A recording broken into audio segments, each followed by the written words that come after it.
रूस ने अपनी जिगजैग मिसाइल का प्रदर्शन कर पूरी दुनिया को चौंका दिया है। इस मिसाइल की खासियत जानकर दुनिया भर के वैज्ञानिक और रक्षा विशेषज्ञ हैरान हैं। ये मिसाइल सांप की तरह चलती है, इसे किसी भी देश का रडार पकड़ नहीं सकता है। ये मैक 27 यानी 33,000 किलोमीटर प्रति घंटा की अकल्पनीय स्पीड से वार कर सकती है। रूस ने avant-garde hypersonic glide vehicle missile के राज से पर्दा उठा दिया है। रक्षा विशेषज्ञों के अनुसार ये मैक 27 यानी 33,000 किलोमीटर प्रति घंटा की अकल्पनीय टॉप स्पीड से उड़ने वाला दुनिया का सबसे घातक हथियार है। ये मिसाइल 18,000 किलोमीटर दूर तक सटीक हमला करने में सक्षम है। ये अपने साथ 2 मेगाटन परमाणु पेलोड वजन यानी गोला बारूद ले जा सकती है। इसकी सबसे बड़ी खासियत यह है कि ये सिस्टम हवा में जिगजैग करते हुए रास्ता बदल सकता है। अत्यधिक घर्षण के समय 2000 डिग्री तापमान झेलने में सक्षम है। इसकी खास बॉडी प्लाज्मा शील्ड बनाती है।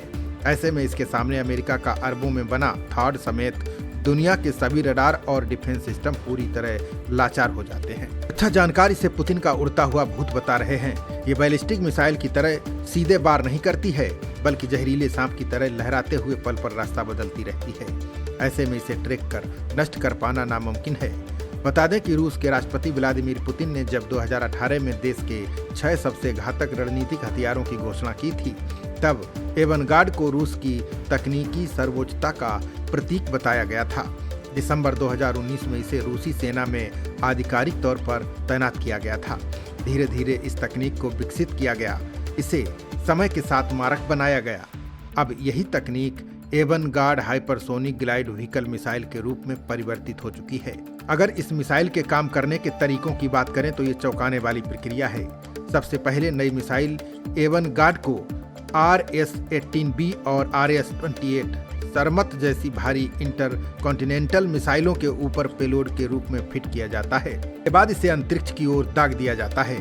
निश्चित ऊंचाई पर पहुंचने के बाद ये ग्लाइड व्हीकल रॉकेट से अलग हो जाता है।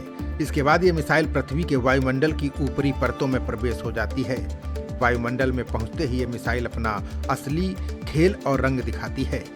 ये भौतिकी के पारंपरिक नियमों को चुनौती देते हुए दुश्मन के रडार को अंधा कर देती है। इसकी मारक रेंज इतनी ज्यादा है कि अगर इसे रूस से दागा जाए तो ये अमेरिका या दुनिया के किसी भी कोने में सटीक हमला कर सकती है।